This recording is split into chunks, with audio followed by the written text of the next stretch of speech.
on the Worldwide Coalition Media Network here at the GoLocal Live Broadcasting Center in the heart of the city we love, Providence, Rhode Island. 90 Way Boston Street, where we occupy a Today, sort of a Rhode Island version of a Today show-like studio. We look out onto the streets, the chilly streets of Providence, and we realize that it's that time of the year. We're approaching the holidays. So in the holiday spirit tonight, no, we're not going to let up. We're going to focus on a number of issues that face Rhode Islanders locally and nationally. CoalitionRadio.us, Facebook.com/The Coalition Radio, on the mighty Twitter at Coalition_radio, are all apolitical, anti-billionaire baseball boys club, wet Fenway dream, crony corporatist nightmare Twitter feed at Pawtucket is home, and of course our latest Twitter feed, which we're slowly gearing up in the wake of the most recent episodes of, as we like to say here, as the stomach turns, and of course that is the ongoing misadventures of Mr. Grevian and his crew, and that is at RI for Amazon. Yes, we'll be focusing extensively on, once again, the willingness of our governor and a number of politicians to write the big check to get a company in here to obscure the ongoing economic development failures that they routinely perpetrate upon the citizenry of Rhode Island. Big night. Got a very special guest in studio. He's sitting right next to me right now. I'll be introducing him in a moment. But Melissa Jenkins-Mangeli from the Cranston Area Network will be joining us later on in the show. And I'll also be having a member of LEAP, Law Enforcement Against Prohibition, joining me in the third hour of the show, where we'll be talking about fentanyl, the war on drugs, and once again, the DEA gone mad. But without further ado, I'd like to introduce someone that I've been wanting to meet for a while. The great part about having your own show is you get to hang out, you get to meet all the people you really want to meet, because, well, you can. He's a long time, a lifelong, is it a Pawtuckian? Oh, yeah. A long-time resident of Pawtucket. I don't know that we've ever figured that one out. Right. That's fraught with danger. But a lifelong resident of Pawtucket, a family that has been part of the fabric of Pawtucket, Rhode Island for generations. He took the chance, if you will. Well, chance is a good word. But he took the opportunity, I'll say that, to make a principled stand early on in this latest gestation of the Paw Sox Billionaire Baseball Boys Club. And he did so at risk, really, to his political standing in the town, his lifelong affinity with the Pawtucket Red Sox, his friendships, and which we like to say, and someone a lot smarter than I said once, excuse me, I'm sorry folks tonight, character is what you do when other people aren't looking, and clearly exhibited a great deal of, I believe, political courage and character by coming out at a time when it seemed like the fix was in from all things Pawtucket, and took a principled stand, a principled documented stand against Pawtucket Red Sox Stadium in its current gestation. Of course, I'm talking about Henry Kinch Jr. Henry, welcome to the Coalition. It's great to be here. Thank you very much, Pat. It's great to be here. You most recently were the head of the Pawtucket City Council. Yeah, a while ago now, 2000, I think it was, 2008 through 2010. Okay. Yeah. So you've got, as opposed to someone like myself who's something of an outsider, or as opposed to a number of community activists who I believe are highly engaged, highly principled, and working very hard on behalf of the citizens of Pawtucket, you've had the opportunity to be both on the quote-unquote inside, and that's not a pejorative, that's you work very hard as a volunteer, if you will, helping run the city of Pawtucket, and at the same time, you've also, quite frankly, got the balls to stand outside and take an objective look at what's happening now without any real potential gain for yourself personally. In coalition land, we call that being a patriot. What we want to cover tonight, we've got 45 minutes, so I want to get right down to it. But we want to talk about sort of the run-up to, how did we get here? Briefly about the current issues and why you're opposed to it. And then, but just as importantly, one of the oldest cliches in the business world is not only must you be able to describe problems, but you must provide solutions. So the coalition will be engaging in conversations with thought leaders like Mr. Kinch about what do we do now? It may be somewhat safe to assume that in its current version, the stadium funding is dead. It leaves us two windows. Number one, they move elsewhere. and there was discussion today about them becoming the Bro Sox as going to Attleboro. Or, of course, if they leave for other fields. Or B, finally, they just do the right thing and just, I don't know, build it themselves. It's their stadium.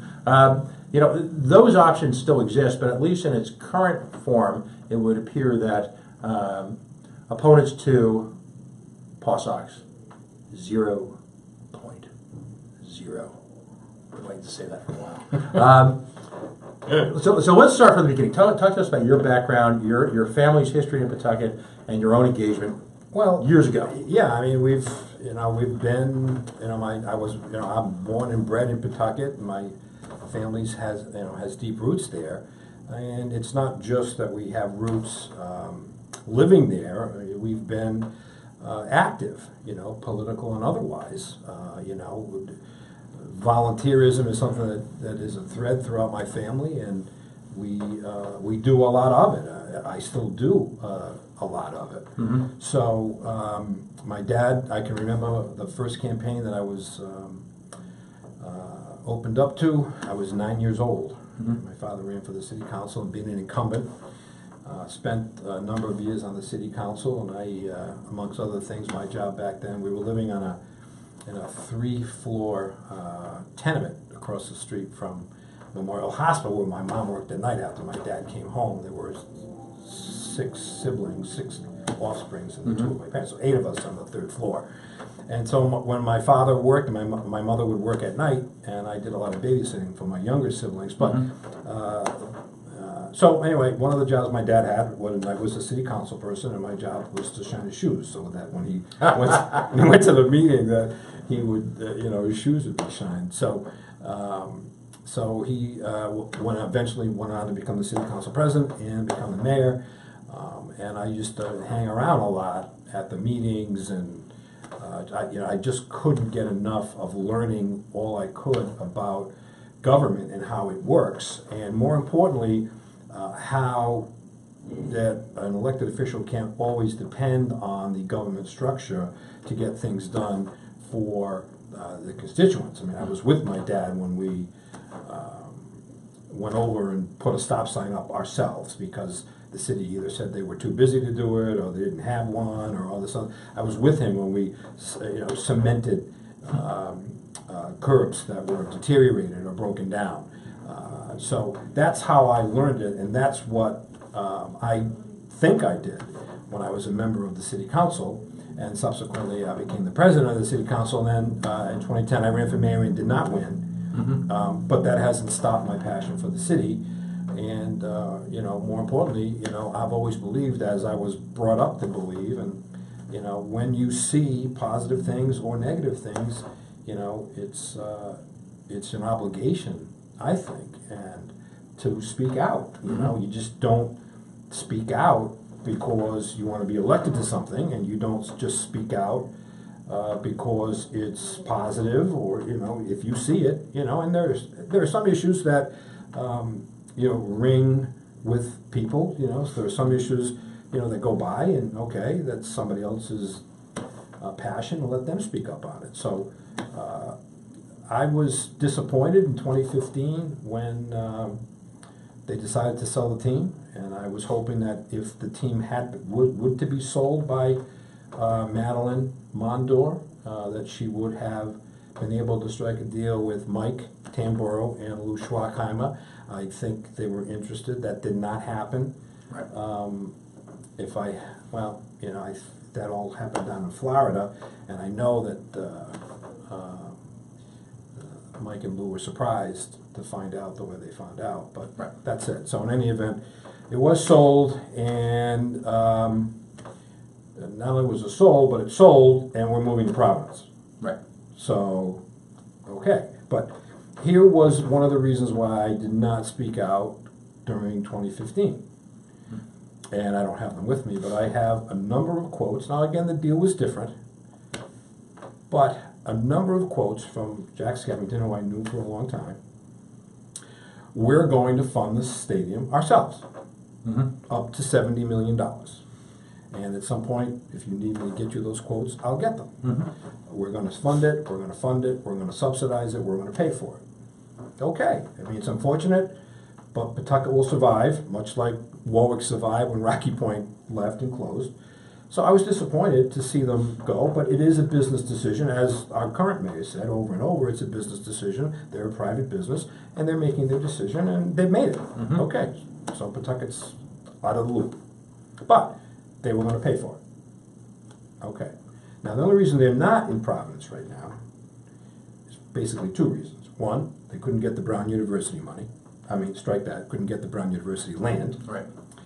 And the park, part of the parcel was a park that was designated by the federal government to be used as a park, a recreation park. And the federal government said, well, if you're gonna use the park for a baseball stadium, then we want fair market value for the piece of property. And once that happened, they said, we're not gonna do that. So now, after that, then all of a sudden Pawtucket is home again, which, as a Pawtucket resident, some will disagree, but I've said it to as many people as I can say it, I find frankly insulting.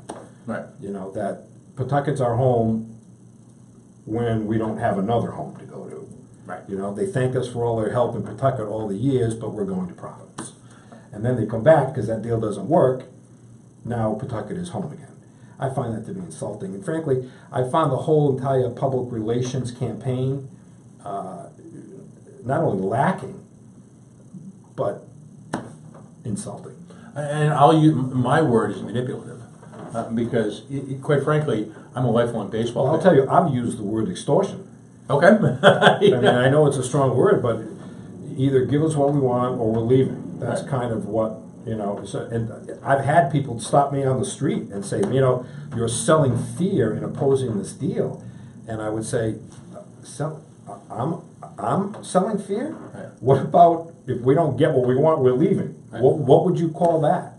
Yeah. But that's the hallmark, that's a trademark, if you will, of big stadium moves around the country. Yeah. And it's always been, I mean, witness the Oakland Raiders going to Las Vegas, witness. Well, you know, now that you speak of that, and I would ask your viewers to, when they have a moment,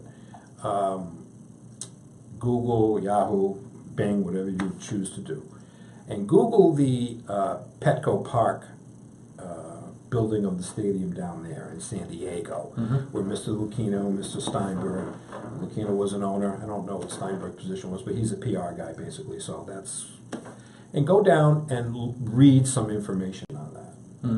And what you will find out is that the contents of the deal in San Diego, Petco Park, when it was built, this is back in the late 90s, is almost identical, like word for word, what is in the legislation here.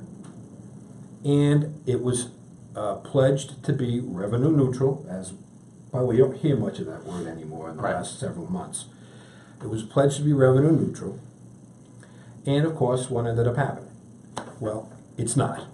And to this day, the people of San Diego are paying $14, $15 million a year in bonds that they were told they wouldn't have to pay for, which kind of rings kind of familiar to what we're being told here. You're not going to have to pay for it. And that's really why I started to come out against it. Not because they were leaving, because I respected the idea that it's a private business organization and they had the right to do that.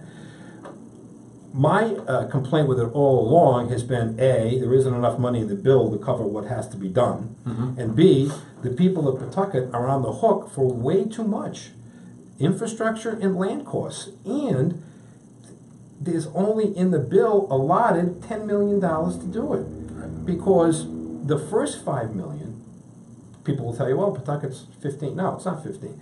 $5 million has to come right off the top to pay for the construction of the stadium. That's how they get to $73 million. Without it, they're at 68. The team in the state, they're only paying for the stadium, nothing else. The city of Pawtucket pays $5 million for the stadium construction, as well as all the infrastructure costs and all the land acquisition costs, which at this moment, as we sit here today, Pat, they don't know. They don't know how they're going to take the land.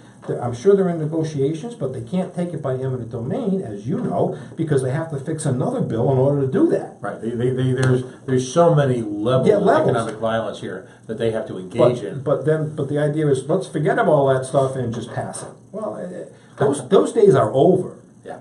They just are. Some guy in a bloody sock finished that off. Well, it's not just that. With all due respect to that, and I know what you're referring to, but the taxpayers of Rhode Island and Pawtucket have astutely figured out quickly the difference between loving the Pawtucket Red Sox, Right. wanting them to stay, and wanting to pay the bill. Okay, so it's not just about what happened with 38 Studios. I mean, you can say the same thing about the convention center, Correct. which we were also told was going to be revenue neutral, and we're paying Well, remember $23 a year. when they first brought up the convention center was going to make money. Yeah, and that's not happening. I call it the 3 stages of economic guilt here. The first one, this is going to make money for everybody, as if it's government's role to make money for Yeah, people. but but even with the convention center, it's not a private entity. It was a state-sponsored function. Okay, that was going to be revenue neutral. No, it's not. We're paying $23 a year, $23 million a year for that. Okay, Right. fine. But so it's not just what happened with Schilling. It's about the voters of this state. And I've been campaigning and running for office and not running and helping people who have run, and they are so much more informed now than ever before. Right. They read, they understand, they know what's going on here, and they also know, frankly, a con job when they see one. Right. There's a healthy dose of kind of a heady mix of skepticism and a little bit of cynicism thrown in based on past experience. And there's no longer a willingness to rely exclusively on what I'll call the legacy media, the couple of big TV stations in town, Yeah, no. the Providence Journal, because quite frankly, a lot of folks are convinced that those legacy media types have a vested interest in the Pawtucket Red Sox moving forward to the stadium for nothing more nefarious than simply additional advertising revenue. Just like those organizations all supported Twin River and their monopoly, if you will, on gambling. I don't know one person, including myself, who opposes the deal that does not support or does not hope that the Red Sox stay here. We all hope that. I hope that. I mean, I worked there. I grew up there.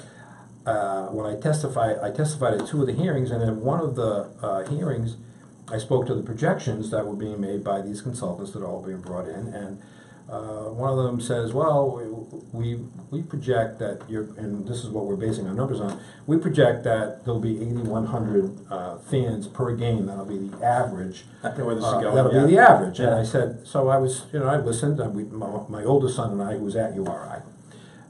So we sat there, and I took some notes, and then somebody had mentioned about reality. Right. So I said, well, let's talk about some, okay? I've worked there, I've grown up there, I've gone through fairly close for 2 or 3 renovations of that building.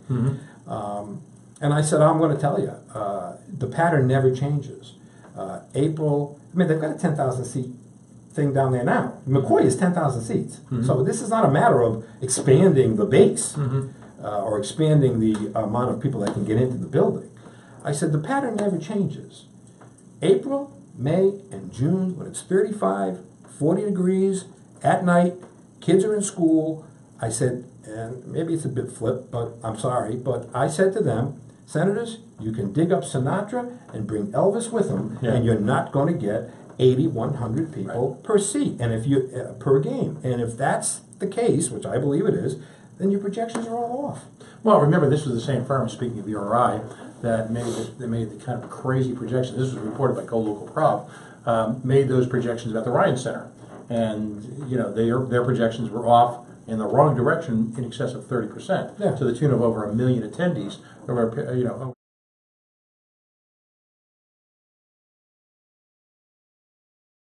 The schemes, we've had the Professor from Holy Cross on, and,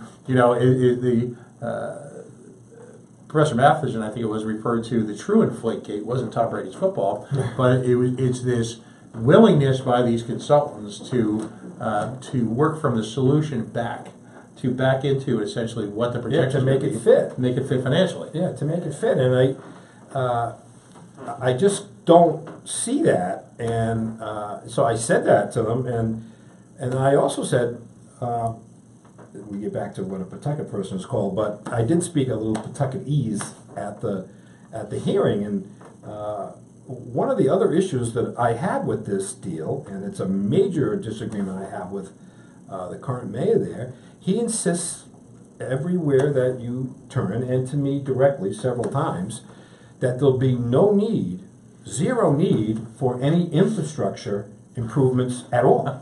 There's need for infrastructure improvements without the stadium. And I really said to him, I don't know where you get that, because, you know, again, a little Pawtucketese here, so forgive me, but if you are heading south towards Providence from, say, the Mass line, there is no direct access to that site like there is north. You go School Street, Right. get off, and there you are. You get the 24-hour donkeys right there. You make But the if left. you You're go done. south, there isn't. You either have to go up the Broadway ramp, which is again, I'm sorry, but it's a one-lane ramp. Takes you by a Well, where the GAM used to be. that's actually a block away. Yeah. And then you have to go by an intersection, and then you go by a very narrow road, where in many respects, if access was one of the problems in staying at McCoy, the access is worse going south. So there absolutely has to be infrastructure improvements made there. And the question is how much? And I actually said to him, then why don't you tell me right here, right now, what is the infrastructure estimate for that project going south? He says, there won't be one. I said, well, you don't know, son. If you don't know, you can't move that bill. Which, I mean, I found that to be preposterous, that someone could tell me that there won't be any need for any infrastructure around that area. I mean, it just makes no sense. And what's worse, as I pointed out, is that the city of Pawtucket and the taxpayers are the only people on the hook for it. And that's just not, it cannot be tolerated. Because ultimately, by the way, to me, you know, I'm from the New York City area, and to me, the spirit, even though I might politically disagree strongly with a number of the folks currently in charge of Pawtucket, I've always admired the spirit of Pawtucket. To me, Pawtucket is kind of like a Rhode Island Brooklyn. You know, a lot of attitude. Well, we fight. Great people. We fight. Great history as a city, and unlimited potential if, in fact, you allow free market mechanisms to work, and if, in fact, you get away from this obsession of, as Senator Nesselbush put it so aptly, build it, and on my term, pray like hell somebody shows up. Yeah. That has to stop. Folks, we're going to take a quick break here. Joining us right now in studio at the Coalition, Henry Kinch Jr., former Pawtucket City Council Chairman, a lifelong activist within the city, patriot, someone who remains committed to the city despite his stepping away from the political theater, if you will, for the time being, and someone who's been, let's just say, a profound, aggressive, fact-based challenger to the sort of urban legends that are being perpetrated by the Billionaire Baseball Boys Club upon the city of Pawtucket and the citizens of the rest of the state. Folks, we are the Coalition Loud and Proud, Outrage Porn Free. This session is in fact sponsored by airsciences.net. Air Science Mold Remediation, a healthy indoors for your family. airsciences.net. Please support the people who sponsor independent media. They're wonderful members of the community, and quite frankly, they're willing to invest in media that might be a little bit more controversial than, say, the type of newspaper shopper that might be up in Cumberland. Did I just say that? Oh. Anyhow. Let's you know, we've only got a little bit of time. I'm hoping you're going to be a semi-regular here. I'd love to have you on anytime. Sure. We say this not to everyone, but the door's open, so if something bothering you someday, you have to be downtown. Just I'd be here every day if I had a question that bothered me. You see the lights are on, just come in and just let me know. So it would appear at this time that as my words, not yours, that the big lies have finally been exposed to the public. Take in that a mix of political pressure on a variety of state leaders. And it was in fact GoLocal Prov who decided to finally issue a poll that spoke to the public financing nature of people's support of the POS Act, as opposed to, as you pointed out so aptly, folks' desire to continue to have the POS Acts. That kind of mix has seemingly put this on the back burner for right now. And in fact, yet another proposition was floated today, Attleboro. Last week it was Cranston. A couple weeks before that it's Worcester. They're doing the tour, yet quite frankly, if they're doing the public tour right now, it smacks of the Hartford Patriots, because it's the quiet meetings in the background that dictate whether or not something is actually going to happen. The point, if I might, the point about the poll, okay, and I've seen them all, okay, they have been polled since 2015. In Rhode Island, the location of the proposed stadium is irrelevant. The voters don't care where it is.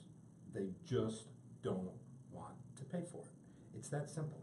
I told Mr. Lucchino down at URI, I looked right at him, I said two things to him. One, thank you for 2004 with the bloody sock, because I wasn't sure I would have ever seen a World Series championship, so I thanked him for that. And secondly, I said, I don't care if you built the Taj Mahal. I just don't want to pay for it. And so whether it's Cranston, Warwick, Pawtucket, Providence, that issue has been settled, and it has been settled a long time ago, because if you look back at the polls, even the ones that the Red Sox point to, they put a lot of fluffy numbers in the newspaper, but the fact is those same polls ask the same question. They don't publicize it because the answer is devastating. When you ask the voters, are they willing to subsidize a stadium that they believe is going to benefit a private entity, the answer is resoundingly no. And it's the same number. It's like 64, 65%. It's within the margin of error. The needle has not moved in 2.5 years. It's a hard hate. It's a hard negative. And it's not, and unless, and the deal is going to change, because whatever's being talked about now, I mean, when the Senate Finance Chairman says we're going to amend the bill, and when the Speaker of the House says it needs to be renegotiated, you're going to get a different bill. Right? You just are. So this talk, I don't even really, this is a different forum, but I don't really engage in regular conversations now about the bill that was proposed near Memorial Day outside of the State House when everybody was ready to adjourn, and the mayor of Pawtucket said, well, stay another week and let's move this bill, and we're still 6 months away from that date now, and we still don't have a clear vision as to what was going to happen here. So that bill is clearly not going to be what is going to be entertained. Now, what the amendments are going to be, I don't know. The idea, to me, that the Red Sox are going to back up the Pawtucket bonds, I think that's a joke, because that's never going to happen. That's like putting a lien on your house. And I got to tell you something else, and I don't know for sure, but I can tell you I've met with enough AAA officials over the course of the years I've been, sticking my nose out in political public life, but there's no way that the International League is going to allow one of their teams to back up the bonds of a city or a town. That's just not going to happen. I mean, if it happens, I'll come on the show and say I was wrong, but I just don't see how that's going to work, because in many ways, these teams, I don't think people, why should they? They don't pay much attention to it. They go to the game and they go home. These are much like a McDonald's franchise. The franchise is owned by the International League, right, and franchised out to the owners. So if McDonald's owns the franchise, you buy a McDonald's on Armistice Boulevard, and you have to do whatever they tell you to do. That's just how it works. That's in the franchise agreement. So the International League has a lot to say about what happens, with the Red Sox. But I can tell you what I do not think is going to happen is that the Red Sox will back these bonds up. I just don't think, A, they want to, and I don't think, B, the International League is going to let them. Oh, and what's astonishing to me, and you look at them, I would imagine millions of dollars spent in this latest effort. I still believe that Rhode Islanders, overnight, would find in their hearts to make these guys folk heroes if they just went out and did the right thing, which was to build their own damn stadium. Yeah, but they just don't want to do it. They wanted to do it in Providence as part of the deal. I can't believe that deal can't be tweaked to fit into Pawtucket, because they were going to build it there. They were looking for a tax treaty. That's fine. Pawtucket gives out tax treaties all the time. I voted for some, I'm sure. I couldn't tell you one off the top of my head, but I'm sure I voted for them. But the idea to go from, we'll finance $70 million to I'm going to put 12 in, and then we're going to bond the rest through your city, which is what they're doing. Right. This 45 million stuff, that's fine. It's the biggest percentage of anybody. They're putting in $12 million. That's what they're doing. And they're going to bond 33 through the city of Pawtucket. That's the 45 million. So Right. it's 12 off the top. Right. Now, my belief is, and again, if you just Google the San Diego project, you will see that this is going to mirror that. That to me, this has all been about, which again is a business proposition, and we all understand that. This is about inflating the value of the team with a new stadium and a shiny lease, which will increase the value of the asset, and they're going to parachute out. Absolutely. I mean, I don't believe for a second that that's why I don't think they care about the bonds, because I don't think they plan on being here to pay for them. Right. I mean, when you get past the true, I'll call it the Pawtucket Red Sox management team, Mr. Tamboro, and that organization, and you get into the ownership level, they've been conspicuous by their complete and total absence from anything involving the, I'll call it the field of dreams ethos of baseball. There's been no display by the Terry Murrays and the Phil Ryans of the world that they're out there having popcorn on game night. Well, they don't, with all due respect to them, and they've made their money, and God bless them, and I've met all of them. But I mean, they don't live. They're in Florida. They don't live here. Right. So this is another investment of theirs, which again, Yeah, which is fine. I'm a capitalist. Great. You know, if they're using their own money, It's great. then Rhode Islanders. This is the irony. Right. If they use their own money, Rhode Islanders, we're so tribal. Even though like folks like me who've been weren't born here, we're so tribal that overnight we would make an emotional investment in the state because they're our guys. If you put something on the ballot, by the way, this belongs on the ballot. I've also been a very big supporter of that. But if you put something on the ballot, or if you put a piece of legislation that said we will pay, obviously not 70, we will pay, because I don't believe it's going to take $70 million to retrofit McCoy Stadium. I mean, studies can say what you want them to say. If you put something, you said we'll pay $40 million to rehab McCoy, the voters would do it tomorrow. The voters would. Part of my philosophy, I believe. Right. No, I think you're right because the voters have supported far more egregious bond issues. I would love the state of Rhode Island, though. At this point, I call it the edifice complex. It's supposed to be clever. But the edifice complex in this state, we build and build and build. We've got the Ryan Center, the Convention Center, the mall, the dunk. Soon they want another McCoy, and on and on and on. We continue to build these investments because we're hostage by the Sabatonis of the world. Yeah. This has never been, to me, about baseball. Mm-hmm. This has always been about what's around it, which is why they don't want to be on Columbus Avenue. Mm-hmm. Because they're not buying out all of the properties that are around it. They're just not going to do that. Right. This has never been about, to me. It was one of the things I said at the URI, the second hearing that I attended and I testified to. One of the other, which I thought was really kind of a stretch, one of the consultants says, well, we really believe that the reason why the attendance has been declining is because of the condition of the stadium. And I said, frankly, I said right to the person, I said it to the members of the Senate who were there, I said, I go to those games, pay my ticket, I go, and I got to tell you, but I'm in coffee shops, I'm in restaurants, all during, all in my city, and I have never heard one person say, we're not going to the Red Sox because of the condition of McCoy. To the contrary, they go there because it is McCoy. Mm-hmm. They value it. It's iconic. There's three types of baseball fans, and what's interesting is that they've never really reflected on this status. There's folks who are hardcore fans of the Pawtucket Red Sox. They are minor league baseball fans. Then there are folks who I believe will go to a game at McCoy that's of reasonable baseball quality, who simply enjoy an evening out in the early to late summer on a weekday or a weekend night with their family, and fill in the blanks with all the Boy Scouts and all the people who make their regular pilgrimage. And then there are people who, I believe, to your point, are in love with McCoy, and quite frankly, might not migrate to the new stadium.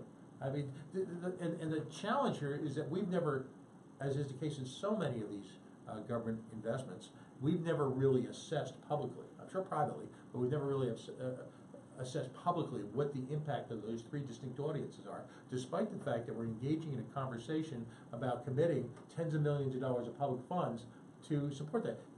As a business plan, you would never do that. No, and one of the other things that really bothers me, and again, until they started saying that Pawtucket would be on the hook for a lot of these costs, I didn't, but it bothers me that, and again, I've known that Mike and Lou and Ben, 30 years. I grew up there in a lot of ways.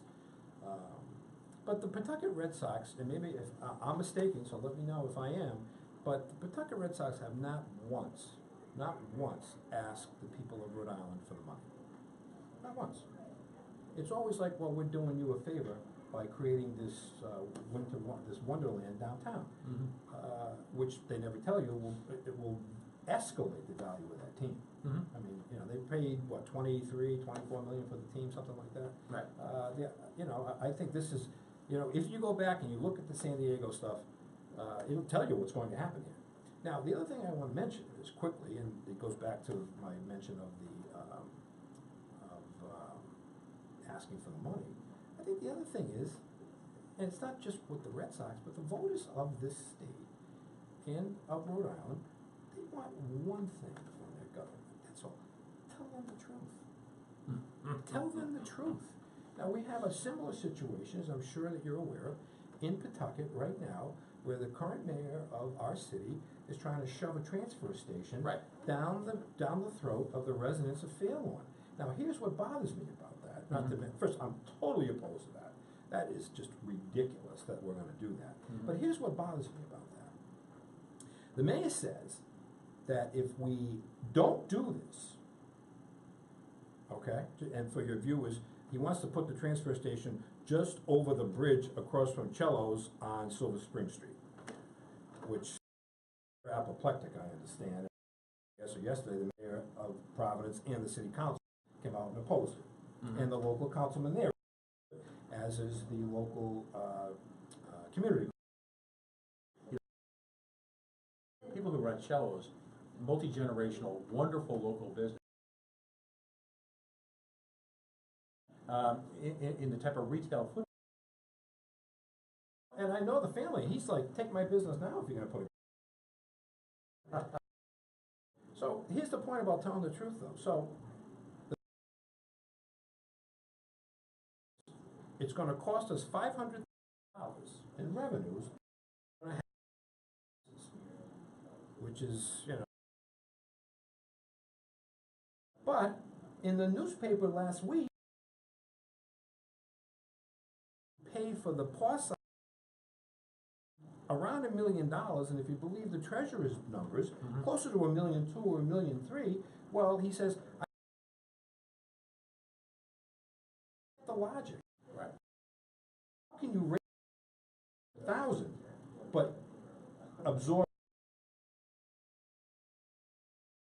Tell us the truth. Right. There's how you can compartmentalize different situations which require a different fact set, assuming, and this is the insult to the average Rhode Islander, assuming that we're not smart enough to make the connection. I mean, on one hand, you have millions of dollars of money, for example, on the toll, millions of dollars of money coming here from the state, yet we still need the tolls. Why do we need the tolls? Not, let's be honest, not for current revenue needs, but you want to create a permanent revenue stream for the state, for the general fund. And so it's, again, it's the big lie. Yeah, I mean, I just don't, I mean, I don't get that because it's just not logical. I mean, we're going to absorb, we can't absorb 500,000, but we'll absorb $1 million. I mean, I don't even understand that. And but again, okay, take our general treasurer, Mr. Magaziner.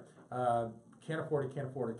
He's right. And all of a sudden, but hey, if you use if you use the government bank that I'm setting up, maybe you can. So it's just, again, Rhode Islanders, we're too smart for this now. We get that there's a quid pro quo. We get the trade-offs. We understand it. And quite frankly, in a state this small, it's really, you have to work overtime to try and keep the truth from us. So it you know, and back to my point earlier, I just think that, you know, the voters now, they pay more attention. And so, and it's actually working the way it should work, you know. If, I know the speaker has mentioned several times that he hears it all the time from his constituents. That's how it's supposed to work. It's not supposed to work like your constituents tell you, we don't want this, but then you do it anyway. That's not how it's supposed to work. It's supposed to work like the constituents say, we don't want this, and you act accordingly. You don't say, well, we don't want this, but we're going to do it anyway. Right. Well, you got a number of factors at work. First of all, you've got an experienced, cynical Rhode Island taxpayer base. Mix in, the notion of social media, independent media, working to provide sources of information outside. 30 years ago, everyone watched Channel 10, they read the Journal, and they just, okay. And that just doesn't happen anymore. It's not allowed to happen. The reason why 38 Studios happened was because it was really in the onset of social media being used as a political tool. There were a lot of activists out in the street, like myself, who were horrified for the minute 38 Studios was announced and swore that we'd never let it happen again. And so that's why shows like this exist, and so many other people are doing wonderful work. We've only got a few minutes, and again, this is going to be an ongoing conversation. And I want to focus on the positive as well. All right, Pawtucket as a city faces the challenges that so many cities across this country face in terms of having a urban environment mixed in with a decimated manufacturing base and increasing demands by a citizenry on a revenue model that's really kind of obsolete at this point. We can continue to raise property taxes on people, and we can make sure that no one ever moves the business to the town. In the couple minutes we have, maybe we'll just set the table for the next time you're on, because this again, the great thing about independent media is we don't just give 30 seconds to an issue. We'll go back and again and again and again and again. But regardless of what happens to the Pawtucket Red Sox, because I think the thing you and I agree on despite what the mayor says, the future of the city of Pawtucket is not going to live or die with what happens to a baseball team. You've got... That is true. And I agree with that. And let me just tell you what I think is interesting about that, too. We're being told, for example, and regardless of whether you support the free CCRA college or you don't, we were told that money, whether it's $3 million, $5 million, that money is nothing in compared to the 9-point-something billion dollar budget we have. However, again, it gets back to telling us the truth, as I mentioned with the transfer station. However, so when we want this project, it's nothing.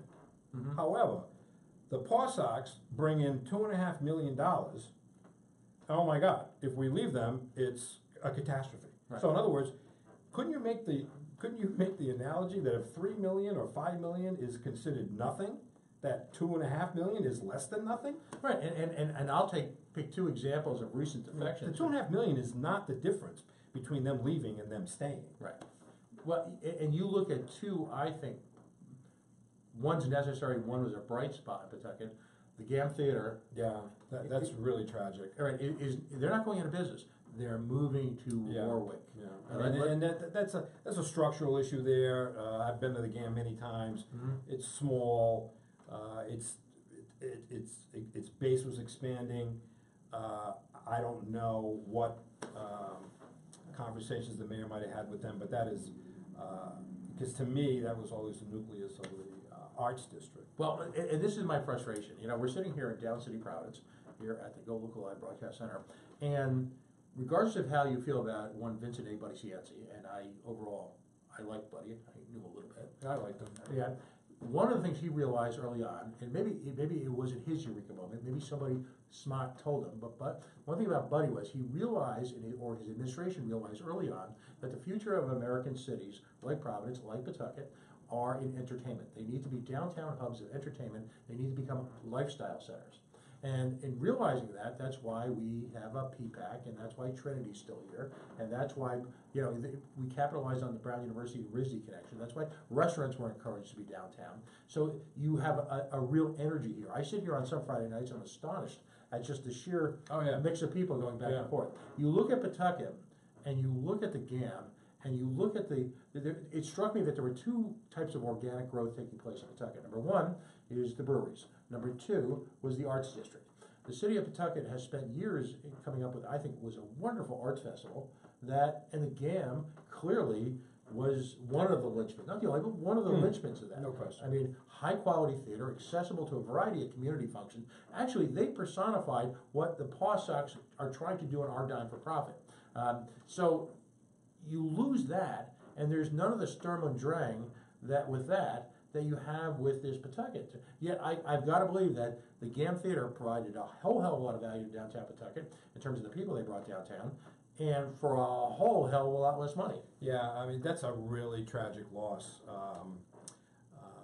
And there, next time I come out, we'll talk a little bit about those kinds of things. I think the brewery thing has been excellent. I think the mayor gets credit for that.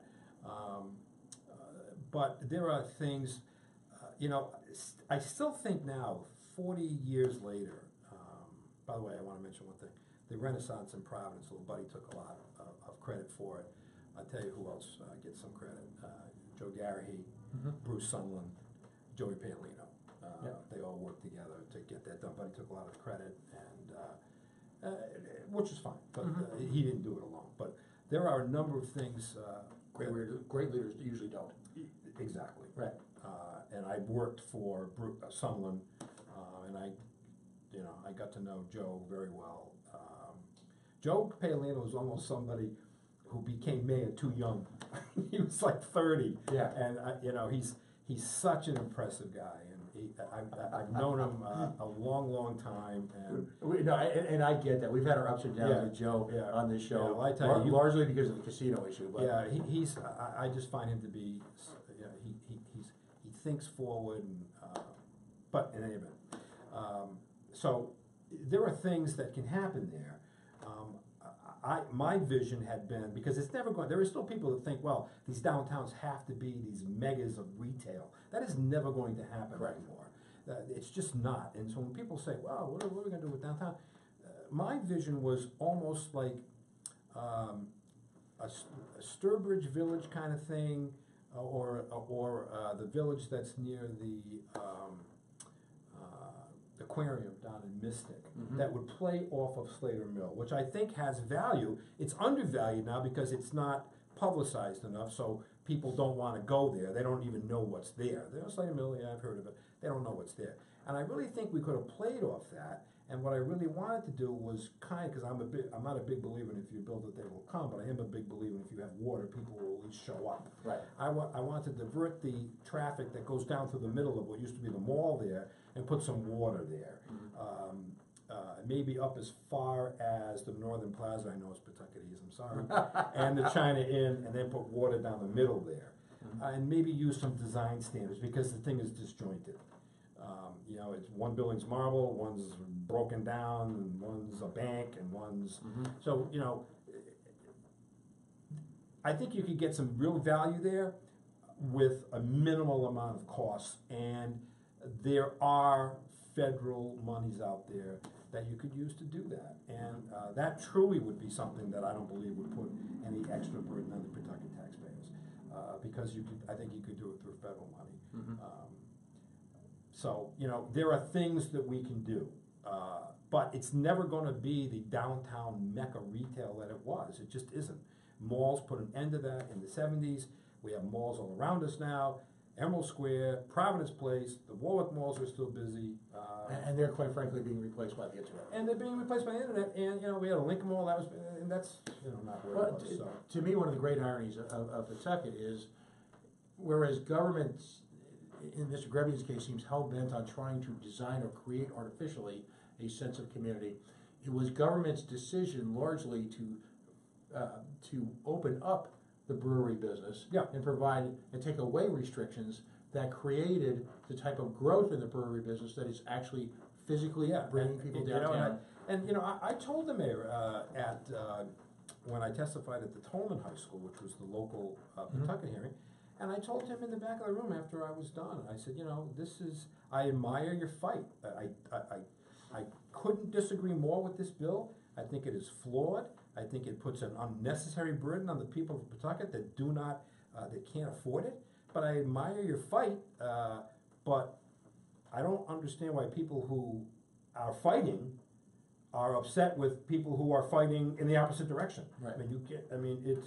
It's clear. I don't want to say it split the state, because it hasn't, based on the polling. The polling just says that 2/3 of the voters don't want to pay for it. And that's just how it is. And as I pointed out earlier, that needle hasn't moved in 2.5 years. It just hasn't. Well, and as someone who's spoken at a lot of those functions as well, I can tell you the looks I got, we'll take it back, but the looks I got from people, it was literally like I was trying to steal their baseball team.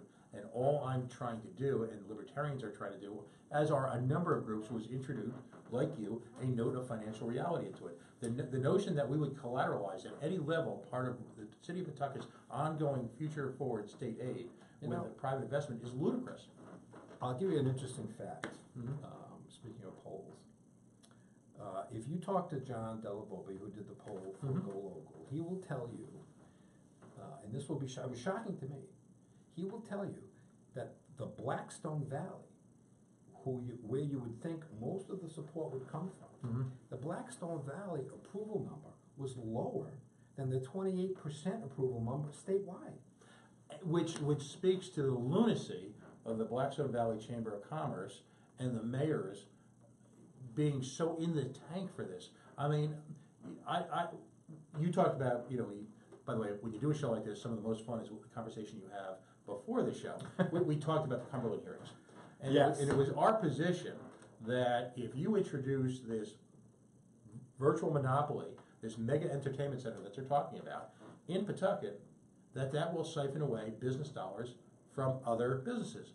Now, in their feeble economic analysis, they thought that meant that Pawtucket Stadium would be competing against restaurants in Cumberland. Well, it's not that simple. As you heard me say before, there's a limited pool of resources available for the entertainment dollar in any one given economy. So no one wants their tax dollars to subsidize their competition. It's an astonishingly simple concept. And I was wondering, and I haven't had this chance to ask any of those mayors that have been coming to these things, but I was wondering if they would be as supportive if they had to put some money in. Because it's great to come out and say, well, this is great, we're all going to reap the benefits of the Blackstone Valley. And I said, okay, fine. So ease my concern and all the other concerns of people who are worried about the financial impact of this deal and throw some money in.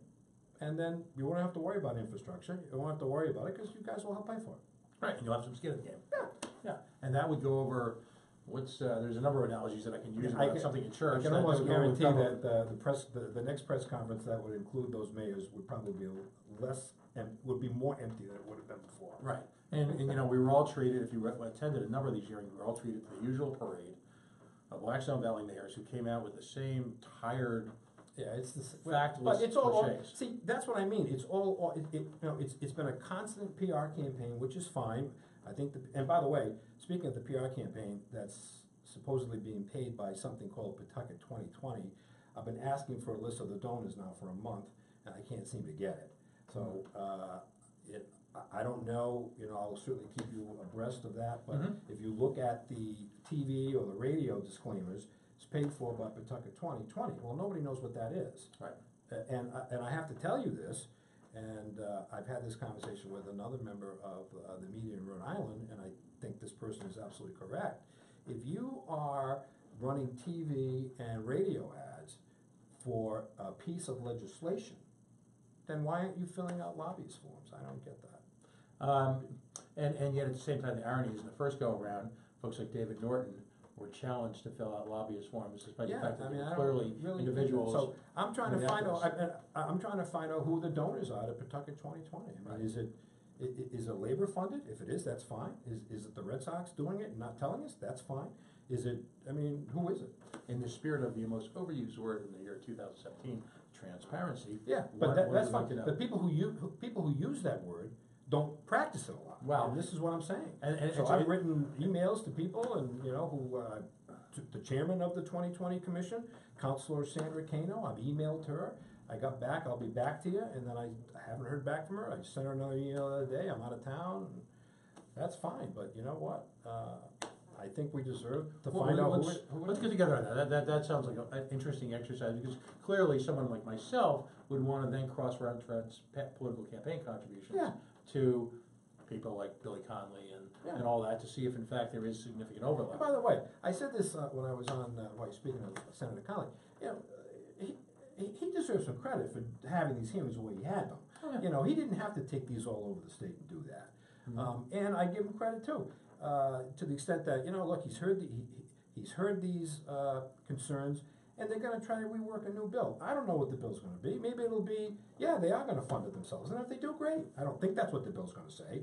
I think it's more going to be like, well, let's try to get Commerce to do it, which I don't think they want to, because they want to hold their bonding. That will be nuclear. Well, they want to hold their bonding capacity for other things. It's not the stadium. Right. And as you say, with the background of that, that's also not good. But I mean, he gets credit for doing that. I mean, by the way, there's folks like myself who advocate on behalf of organizations who believe actually the Commerce Corporation needs to go bye-bye. Yeah, maybe. I mean, I don't know enough about it. I've never met Mr. Pryor. I tweeted him once, and I wanted to talk to him about something. I never got a response back. So. No, that's fairly typical. So and if you talk about not ready for prime I didn't time, really think I would, but I was taking a chance that somebody might be That's funny though. He doesn't call me back either. might be responsive on this thing. All you had to do was tweet me back and say, "Here's my office number. Give me a call." Yeah, no, it doesn't quite work that way in the world of we're governor. I would have been happy to get my answer and move on, but I didn't get it.